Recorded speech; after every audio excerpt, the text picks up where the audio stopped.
সাবেক প্রধানমন্ত্রী বেগম খালেদা জিয়া বারবার এই পানি চুক্তি করার চেষ্টা করেছেন, কিন্তু ইন্ডিয়ার অসহযোগিতার কারণে সেই চুক্তিটি করা সম্ভব হয়নি। আর যেটা আপনি আমাকে প্রশ্ন করেছিলেন যে বিএনপির এখানে অর্জনটা কী, ইলিয়াস ভাই কিছুক্ষণ আগে বললেন যে বিএনপি হচ্ছে যে জনগণের দল, জনগণের যে ইস্যু বিএনপিরও ওই একই ইস্যু।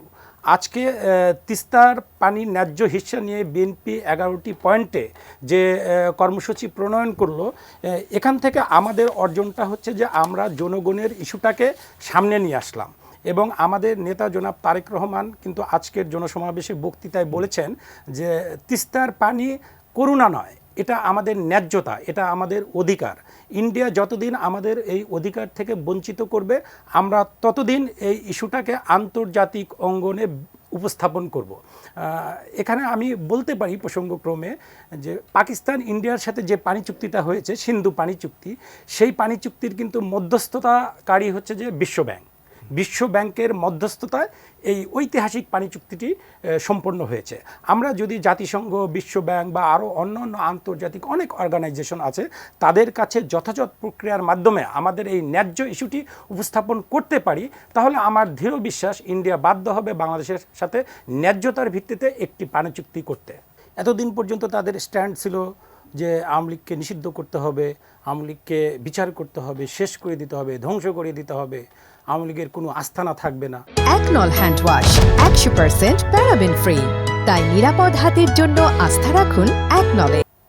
কিন্তু আজ ওনার এই বক্তব্যে আমরা মানে মর্মাহত যে উনি নিজে বললেন যে আওয়ামী লীগের মধ্যে যাদের মানে যারা এই খুনের সাথে জড়িত না, তারা স্থানীয় সরকার নির্বাচন করলে তাদের কোনো সমস্যা নাই। তাহলে তারা মানে সকালে এক কথা বলছেন, বিকালে অন্য কথা বলছেন, এক গ্রুপ এক ধরনের ন্যারেটিভ দাঁড় করাইতেছেন, আবার অন্য গ্রুপ সেটাকে মানতেছেন না। মানে এই যে একটা হজবরল অবস্থা, আমি আসলে বুঝতেছি না যে তারা কি চাচ্ছে। তাদের উচিত এখন ভালোই একটি সুষ্ঠু নির্বাচন আয়োজন করে গণতান্ত্রিক এবং জনগণের ভোটে নির্বাচিত সরকারের হাতে ক্ষমতা হস্তান্তর করা। আদারওয়াইজ তারা যতক্ষণ এই অন্তর্বর্তীকালীন সরকারে আছেন বা যতক্ষণ ক্ষমতার চেয়ারে বসে আছেন, তারা ততক্ষণ ভুল করছেন। বিচারের আগে আওয়ামী লীগকে আপনি নির্বাচনের প্রক্রিয়ায় নিয়ে আসবেন কেন? তাহলে যে এই যে হাজার হাজার ছাত্র জনতাকে হত্যা করা হলো, এখানে বিএনপি এবং ছাত্রদল অন্যান্য অঙ্গ সংগঠনেরও শত শত নেতাকর্মীকে হত্যা করেছে এই 2 মাসেই।